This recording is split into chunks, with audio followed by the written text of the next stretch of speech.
Driving down the road in a truck of peace. On the busy highway, driving down the road in a truck of peace. We think we're bumping you. I am a feminist. I am an Islamist. You might not think we have very much in common, but we share essentially the same ideology. Muslims are oppressed just like everyone. I måste göra. I say social justice. I say jihad. I say slut walk. I say horror is your job. Sen alla turer. This is high home of high people voting for the Green Party.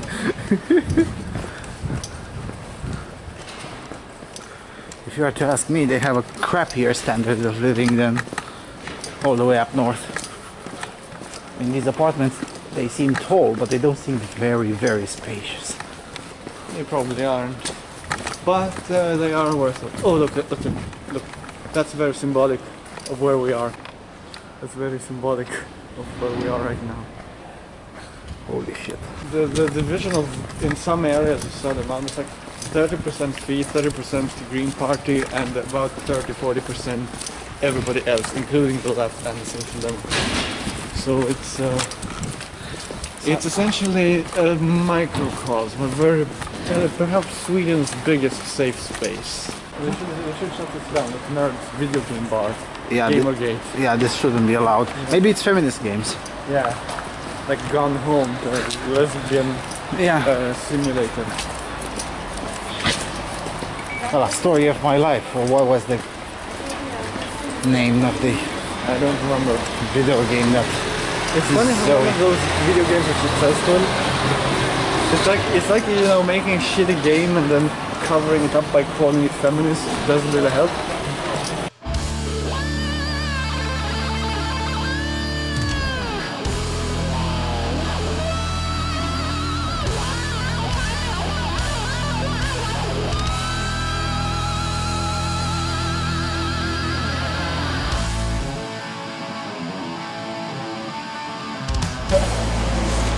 Right, so where are we? Well, we are in the part of Stockholm known as Södermalm. It is just south of the old town. It used in the 19th century and all the way up into the early 20th to be a working class quarter. You can still see a lot of renovated working class apartments here today. Nowadays, unfortunately, it is populated to no small extent by hipsters, which you can plainly tell by looking at the electoral results of this district.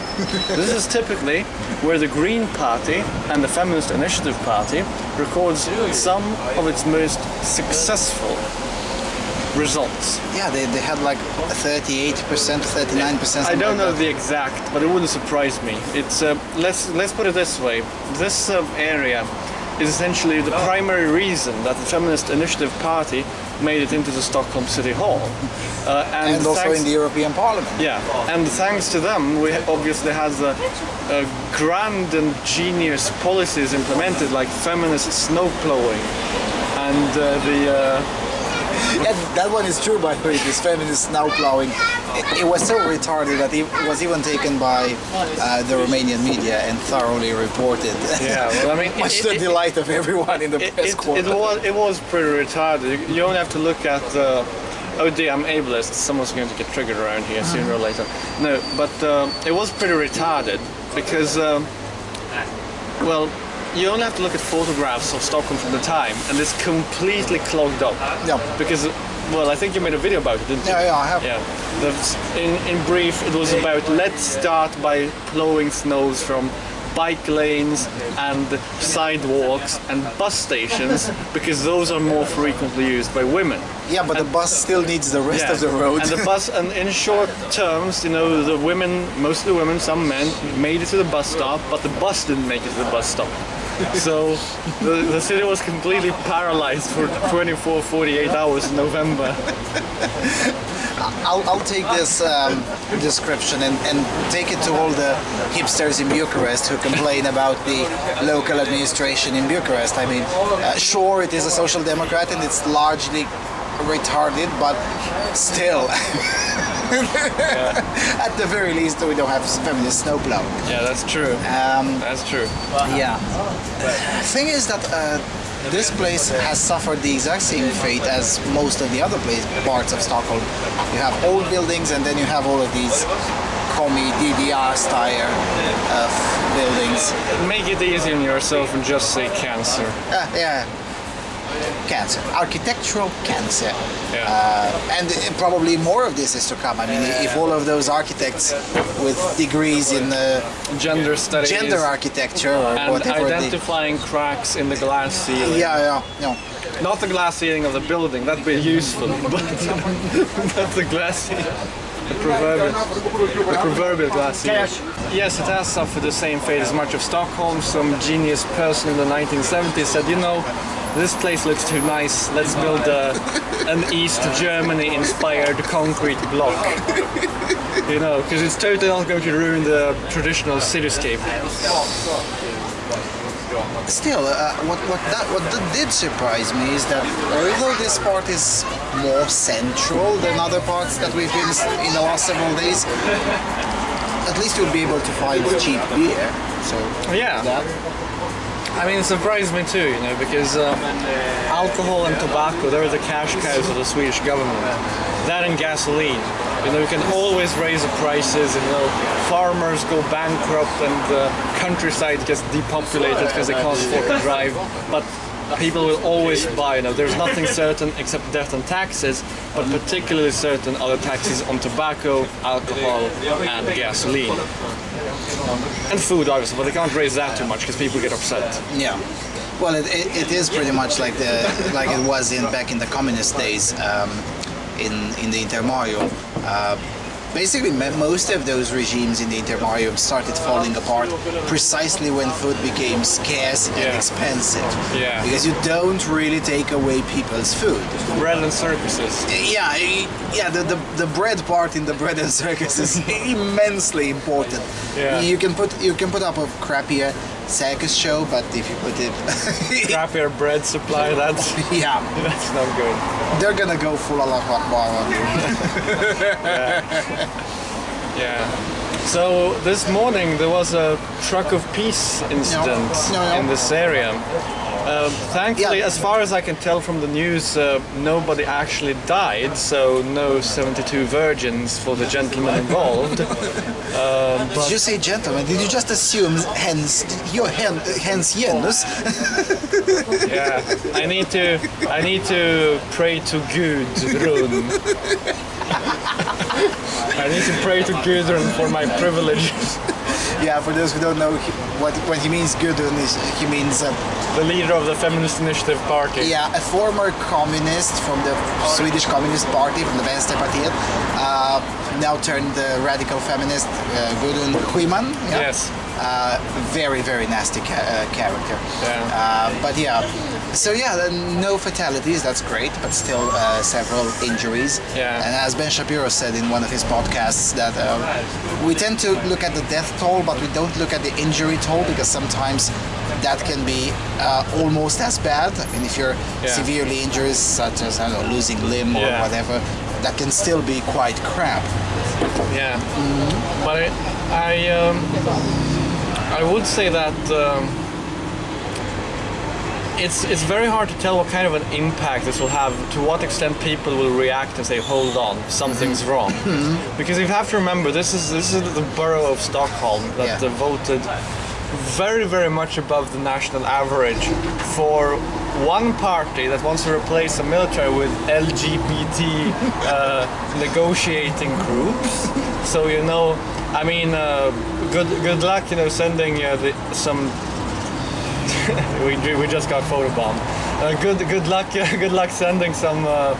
I don't know, RFSL to negotiate with Putin. I'm sure that he'll tremble all the way in into his.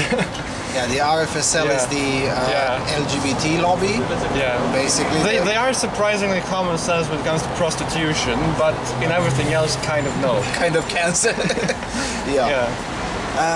Yeah, the reason we came here was we were hoping to see some of the truck of peace. Yeah, the traces are left behind after the truck of peace. Yeah, but apparently the police cleaned up everything. And admittedly, we were caught up with the state monopoly. Yeah, I tried to buy a ticket to Göteborg, and eventually we ended up not buying it. I mean, we bought it from the ticketing machine, because if you want to see slow employees at union speed, but worse, just go to SE. Yeah, the ticket shop at Stockholm Central. I don't really like to slag people for working slow, but I mean that was slow even by slow standards. So. Yeah. And amazing. Yeah. No. Amazing. And of course they can afford that because they are a state monopoly. And good luck. Where's a competitor? All right, there isn't any. Yeah, because the competition is forbidden. It's forbidden. Well, at the very least, it's simply impossible to become a competitor because so much is subsidized for SE and SL. Yeah. So it's a bit like, you know, you can compete against a really slow runner, but in order to compete, you have to have like a 100-kilo belt attached to your balls, so, dragging it behind you. Yeah, that's a very apt analogy. Yeah. So in addition to being expensive as fuck, it's also slow as fuck. We'll see how fast it is in terms of how fast the train rides. I guess we'll see that tomorrow. But still, I mean, it's unacceptably slow. At least the processing part. Yeah. I mean, as far as this place goes in general, it's very beautiful. I mean, this area, if you discard the Soviet commie DDR leprosy that we have here, it's a cafe with a view, but the view is terrible. It makes you chronically depressed if you look at it for too long. But, well, this whole city has made me chronically depressed. But I mean, that's the reason for that is really that I will say that 2014 was a high watermark for the extreme left, even in this borough. Oh, okay. I mean, I think that it will probably collapse slightly in 2018. I hope you're right. Because you have to remember that a lot of people, you know, I think that this is a reality check. Even, you know, the failed truck of peace that happened this morning. It's a reality check because people across, regardless if they're Swedes or immigrants, as long as, you know, as long as they're for secular Occidental values, they will realize that, you know, we need to change. So it could be a reality check. It doesn't have to be, not for everybody. You know, like when there was a truck of peace at the Drottninggatan, and the spontaneous reaction of the Swedish left was to hold a love manifestation. Yeah, we showed you that. Yeah, at Sergels Torg, which, of course, you know, I would say that as far as love is concerned in fighting terrorism, try lead instead. It might actually work. That could be more efficient. I'd say that it is. Yeah, I don't know. I mean, how do you know that? I mean, if you shoot them, they win. Isn't it what the Pope of Feminism told us? Yeah, Justin Kakdo, yeah. Right. So after we'll finish our beers, we're gonna walk around this place and show you some more of it. And we might head to Old Town as well. And then there's much less communist architecture there, so it won't make your eyes bleed to watch the video. Yeah. Then we'll go to Gamla Stan, the Old Town. Yeah. And that will be. And as you said on the underground, it's a good thing. Yeah, it's a good thing that they still keep the old Norse word for town, stan, because it will make it easy once they'll have to rename the country into Sverigestan or Stockholmstan, Stockholmabad. That would be my preference. If I were to get a vote, I would vote for Stockholmabad because it just sounds more natural. Right, so we'll finish our beers and we'll start rolling around the place, so you'll get to see, because throughout this video we'll probably juxtapose those images, so you won't have to have your eyes bleeding whilst watching our ugly faces. Yeah. Right, so over and out.